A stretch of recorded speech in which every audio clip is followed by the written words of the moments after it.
afford no deal, Prime Minister? Boris Johnson is heading to Brussels in a final bid to break the impasse on a post-Brexit trade deal. The future of Britain's relationship with the rest of the EU hangs on the success of a dinner with European Commission President Ursula von der Leyen.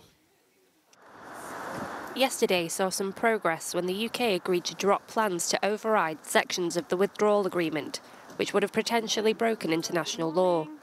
The move means Northern Ireland is kept more closely aligned to the EU than the rest of the UK. Our objective has been clear all along: to protect the Good Friday Belfast Agreement, maintain peace, stability and prosperity on the island of Ireland and preserve the integrity of the EU's single market.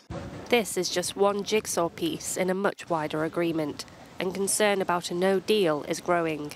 Major disagreements remain on fishing rights, business competition rules and how a deal will be policed.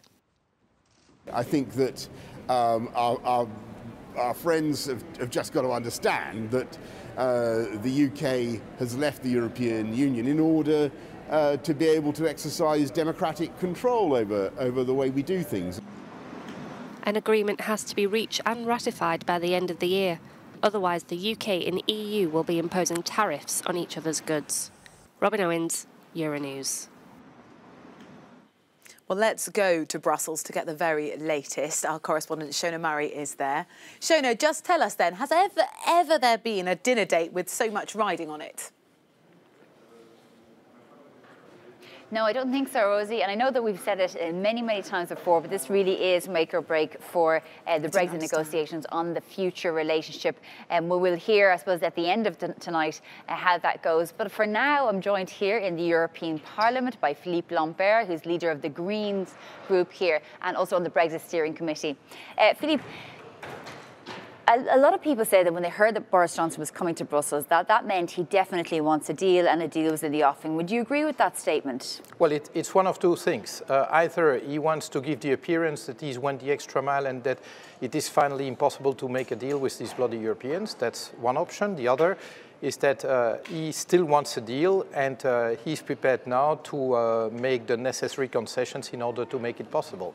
What do you think the EU can move on in relation to, for example, level playing field in the area of subsidies? The EU wants, of course, to ensure that there is a UK independent body that decides when subsidies can apply and that there's a governing element of that so that businesses and industries across Europe can have their disputes heard. Do you think that's something that the UK can agree to or that the EU can move on? It's for the UK to decide, but what we want is to avoid unfair competition, basically. So it has to do with state aid, it has to do with undercutting EU regulation, or UK regulation for that matter, because in some areas the UK may be more ambitious than the European Union. So what we want is a mechanism that protects both parties from unfair competition.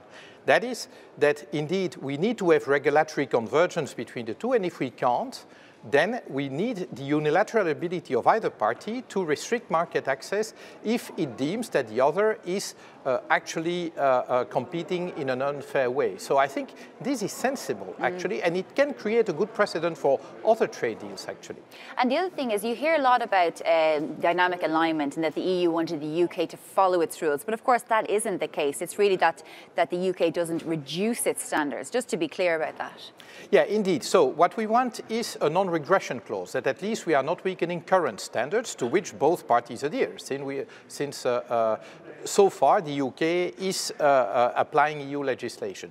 What we want is in the future that indeed no party tries to undercut the other's legislation and thereby gain unfair competitive advantage. Of course, seen from the EU, it is targeted at the UK, and for a reason, because we have had a number of UK politicians saying that, well, the UK should transform itself into a Singapore on Thames, where they will basically undercut our legislation. I'm not saying that all the UK politicians want to go that way, and maybe for Boris Johnson it will be impossible if he wants to retain the red wall constituencies that allowed him to win the election.